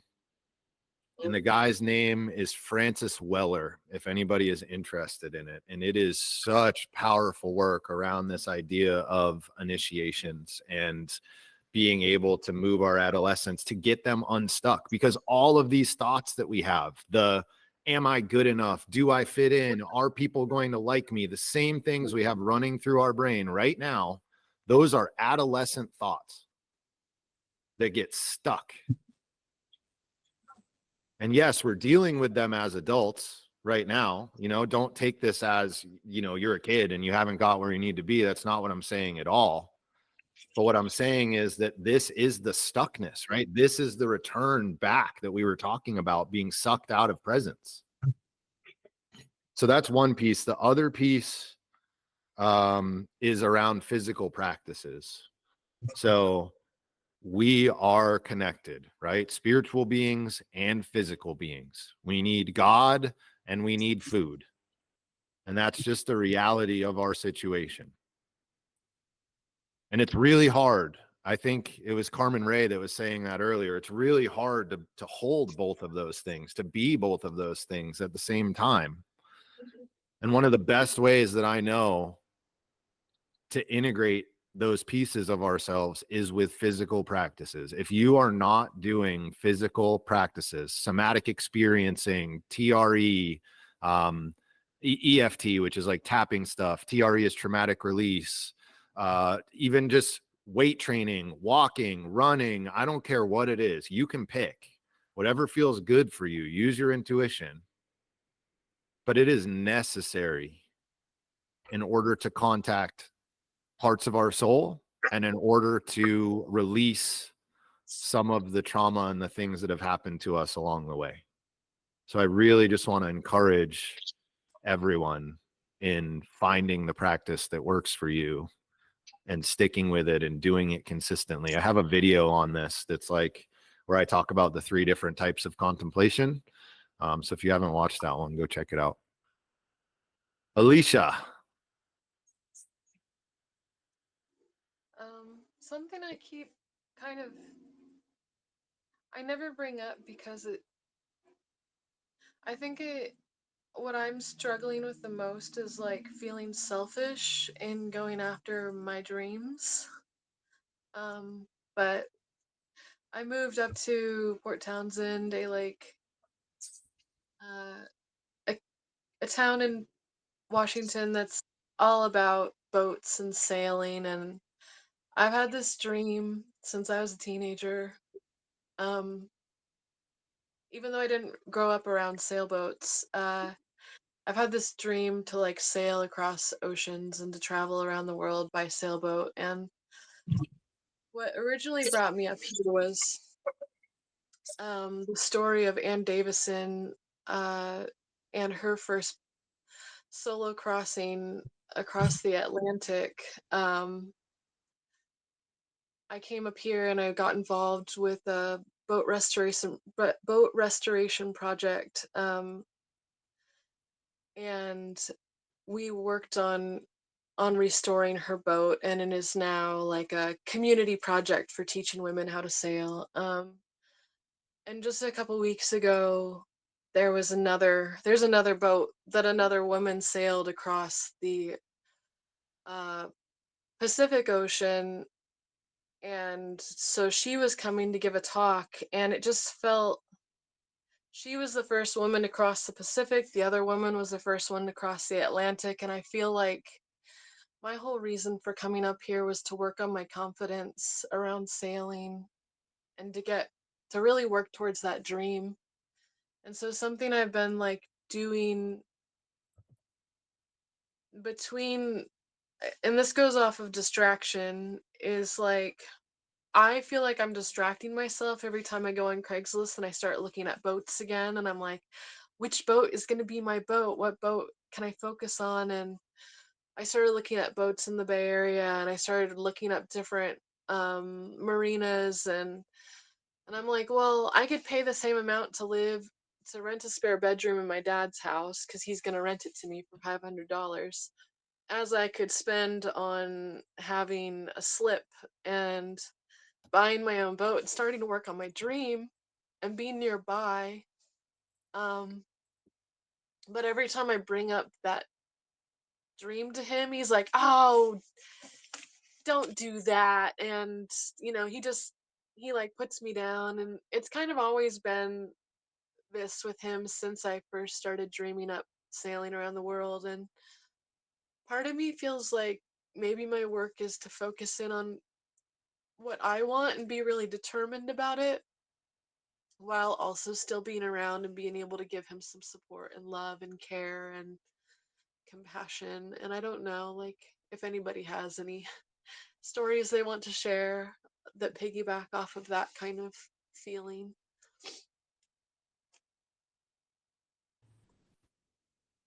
I Just think to it buy sounds. Yeah, please go. I was going to buy think- time, but you're ready. I think it sounds like thank you for sharing that. First of all, obviously it's a really vulnerable thing to share. From my perspective, it feels like you need to be granted permission to follow your dreams, and maybe you are looking toward the people you love the most, to give you that permission, to release you from this sense of obligation and duty you have towards your father, and your family members.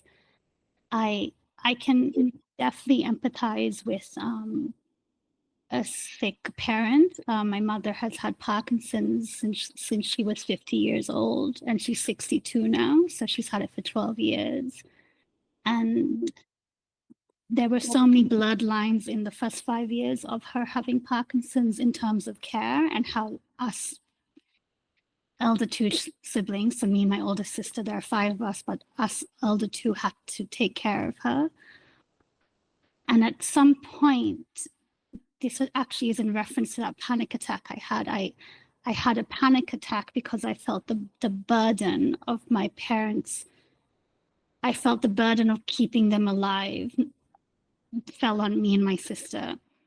And how you keep your parents alive is you love them, you support them, you recognize them as valuable human beings just like we are, and you give them a lot of grace and forgiveness, and you also give that to yourself.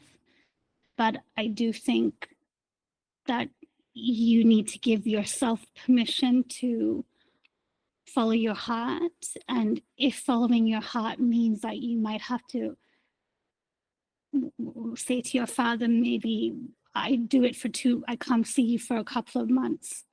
I see out the year with you maybe, but from next year, I'm gonna go do what I need to do. So there's a compromise in how you reach beginning your journey of your dreams. But I do think like the longer we put on hold the inner calling of what will set our soul free and set our soul on fire, the sickness and the illness, both mentally and physically and emotionally, will continue, and it's a lot to bear. And I'm not saying it's an easy thing, because it's taken me a long time to also have boundaries with my parents. It's a very different relationship now. It's really grown, which is great. But and I also think our parents respond to how we guide them as well, if that makes sense. Like at some point, the roles do reverse, and we have to kind of say, okay, we'll put up the boundary line for you now. So please meet me here, Mom, or please meet me here, Papa, because this is where I now stand as a, whatever age we are at this point. But I think, you have all the permission in the universe to follow your bliss, and it's really important for you that you do. And obviously, whatever timeline that is, allow it to come to pass, but don't give up on that. Don't give up on that for yourself, because it's really important for you to follow your bliss, because it's what keeps us alive. And it's really important to be happy and to be free and to have an expressive life in whatever way your expression is. So I think just allow yourself to know there's no guilt or shame no guilt or shame around what you deserve and need, but it comes in time. So I just wanted to share that, and thank you for sharing. Thank you, Natasha. I'm going to chime in with something, and also just to keep the container in integrity here. Technically, this goes 12 till 2. I have time. I have like an extra 15, 20 minutes that I can stick around.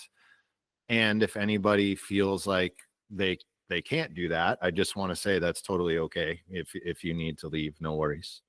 Thank you for being here and participating and providing space for everyone to speak and share. The piece that I have to share for you, Alicia, is just to remember that the gift is all about creativity. Every gift, doesn't matter which gift it is, it's all about creativity.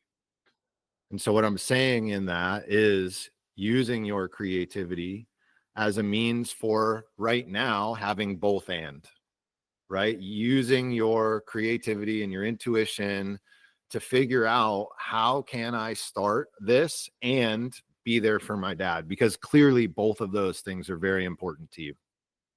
And I promise you there is a way. And it's about leaning into your gifts to figure out what that way is. And I can promise you forcing it is not the way. Lily, let's go over to you. So I remember your relationship with your dad, Alicia. And so I just wanted to say that to me, it sounds like your mind, your dreams are trying to protect you. And it's really interesting that it comes back as a thing that you want to do when that sense of duty calls. And I think, to me, that sounds like a protection mechanism. And I think you need to listen to that. I know that you have a tricky relationship with your dad, and he has not been kind to you in the past. And I know that you really want to help him, but you also have to find a way to protect yourself. And I just think it's really interesting that your childhood dreams come back. And to me, that just sounds like it's trying to protect you from something that maybe isn't the right thing for you. And I just wanted to remind you of that.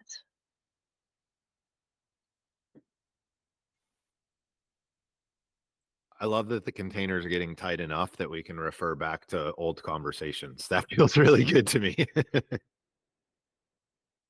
Alicia, are you about to say something, or do you want me to scoot up to Ananta? Okay, we'll go up We can Ananta. do it. Yeah. Hi, thank you very much for opening your heart again. I remembered the last conversation about your dad. And first of all, I remember like astrology, that is the South Node in Libra. So like the teaching of this season, like till the next year is like, stop like trying to make everyone happy, to be in peace, and try to focus on my own goals. So that may be a clue, but what I wanted to say is that maybe your dad is like that big master that in some way, in some form, you have to say goodbye. And sometimes like we get in these relationships where it turns out to be like the same thing once and one and over and over and over again. And I know it hurts because it's your dad. It is your masculine referent, you know, it's like something very special, but it's not your duty to take care of them. Yeah. It's the opposite. It's like the nature is so wise. So what you're doing is an act of heart, being noble, you know, very noble. So, but what I wanted to say is that maybe you are so afraid to make that wish come true that you stuck to this situation that I have to be, so you cannot do it, because your dad, even if you don't believe it, loves you because is a God server. He's serving a God's purpose. Everyone that is in our life serves to a God purpose. So if you start going to your dreams, maybe like Lila said, like at first, or Natasha, I don't remember, do it like in the same moment, like take care of him and a little try to advance in your dream, but never leave your dreams, because one day he will be gone and life passes. So it's important that you stay happy doing what you love, and from that happiness you take care of him, you know. So I remember I took care of my father too when before he died, you know. And it was kind of hard. He was sick. He was like it takes 2 years and he left his body, you know. But what I can say is that if you're doing it, do it happy, do it happily, and as a service to God, and offer it to God. But if you have that wish in your heart and this is like hurting you in some way and it's making you sad, then go for your dreams and don't judge your decision, because it's the perfect decision. Yeah. Okay, because we are afraid of the consequences. We are sometimes afraid that maybe he's not going to love me, or my family is going to judge me, or my family is going to say, oh no, she's a very bad person because she followed her dreams and didn't take care of his or her father. But reality is that if you are happy, you're making the whole world happy. And you have a whole universe that is supporting you. Okay, so I think that it's very important to remember. It is like a cycle. If you're happy, then you will go to your dad, and probably he will feel that in a distance, you know, because energy is like contagious. If you are very every day with someone that is sad, you're going to like take sad. That's why the people who take care of sick people need this help is psychological help to be able to be good besides of the other condition. So I encourage you to follow what your heart said and what makes you really happy. Mm-hmm. And that's what I can say. Thank you very much. Thank you, Ananta. Yeah, I've been trying to lean into it. Like, is it not meant to be if I can't be supported by a therapist if I make a move to California? Or maybe it's that I come down like every other month for like a week or something to just spend some time with him because that's what I could feasibly contribute, and still keep my autonomy and my my therapist that I already have a current like line of conversation with, and maybe it's just about not giving him what he wants but giving him what I can give him. And yeah. Perfect. Yes. Please do that. And I want you to, or I don't want you to do anything. I encourage you. I think it's worth your time to think through or even feel through better one of the prompts that Ananta gave you, which is around this idea of, to take it back to what Lily said, the 56 gene key and distraction. Is it some sort of self-sabotaging or fear-based belief around what happens if I actually get this thing? There's a lot to be unpacked there. And I'm not saying that the answer is yes by any means. I am saying it's worth spending some time.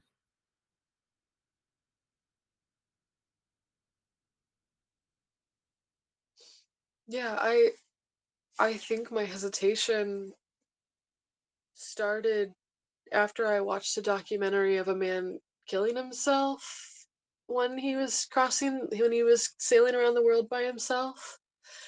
And I suddenly felt very not okay inside myself. Like I knew there was some deep reckoning I needed to do before I was alone out in the middle of the ocean.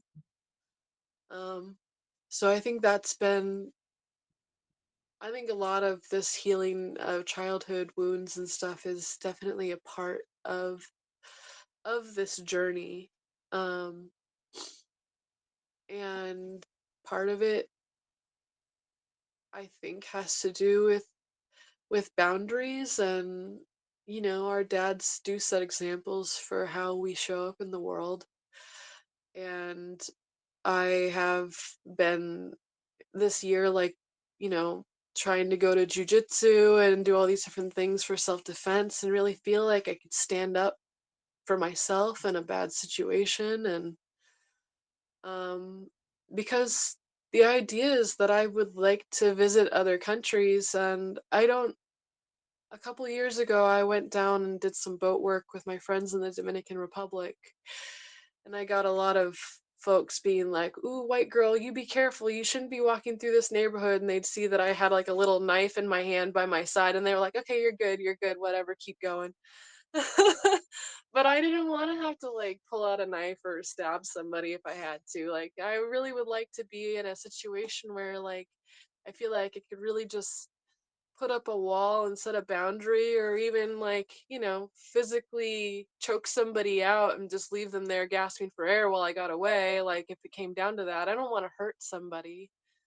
And I think like I've been trying to figure out, how do I come into my strength in this way where when I go out into the world that I don't put myself in danger. Because I think what I began to feel like over time is that I'm a walking target.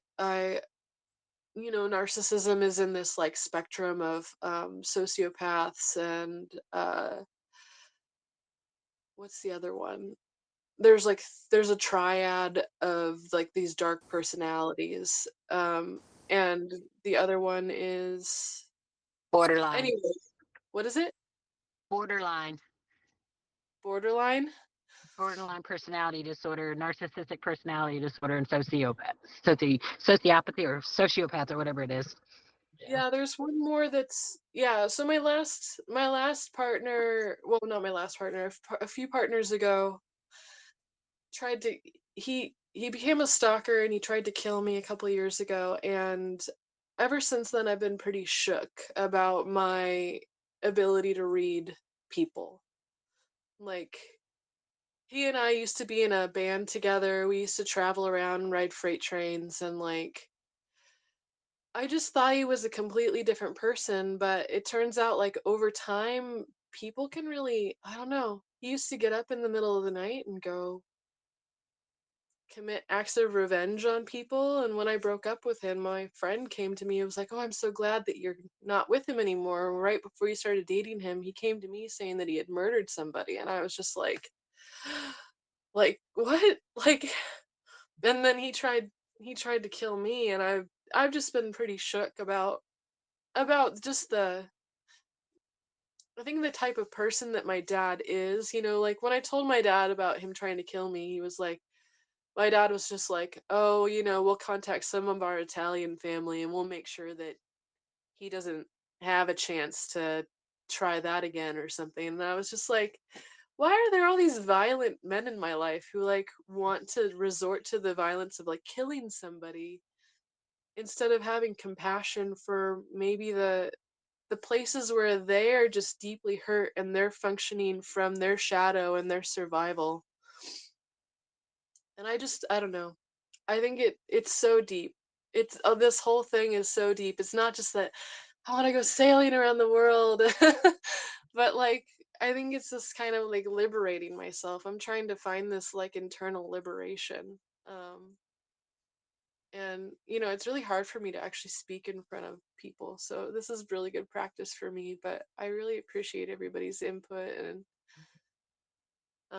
yeah, I don't know. I think maybe part of it is like, how do I stand up to my dad? I think that's the first step for me.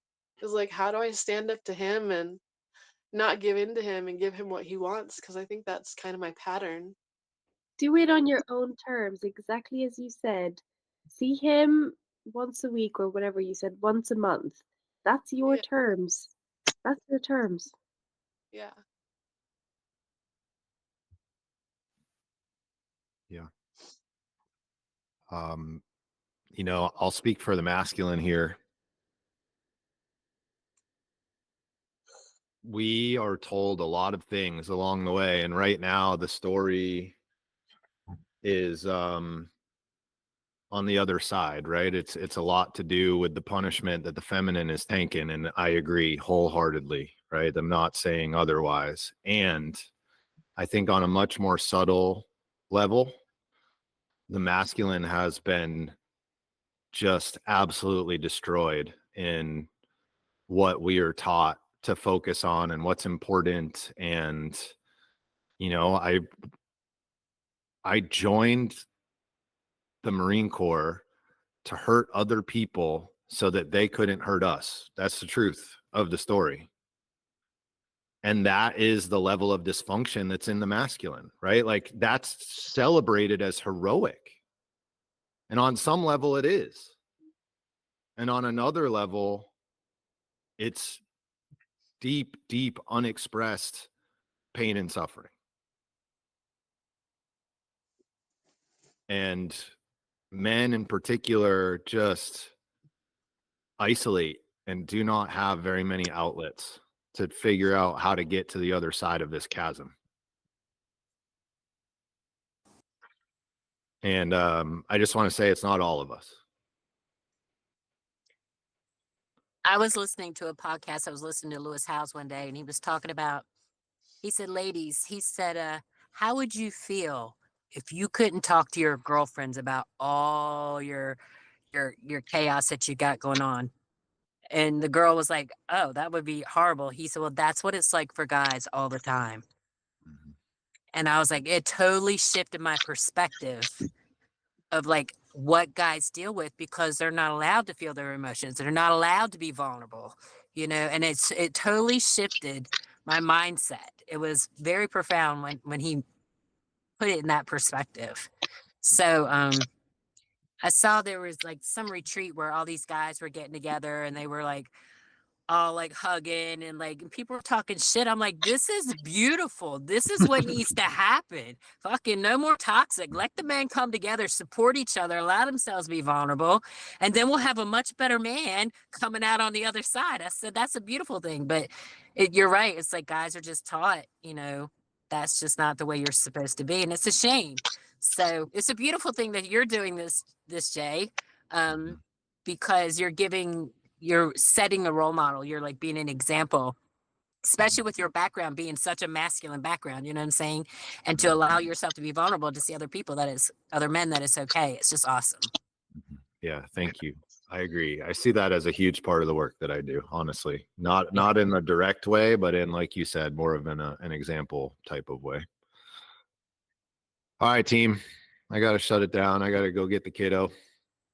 Thank you so much. Yes, thank you all for being here. And this is a great conversation.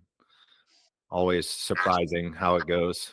I'll shoot over the recording tomorrow so that you've got it.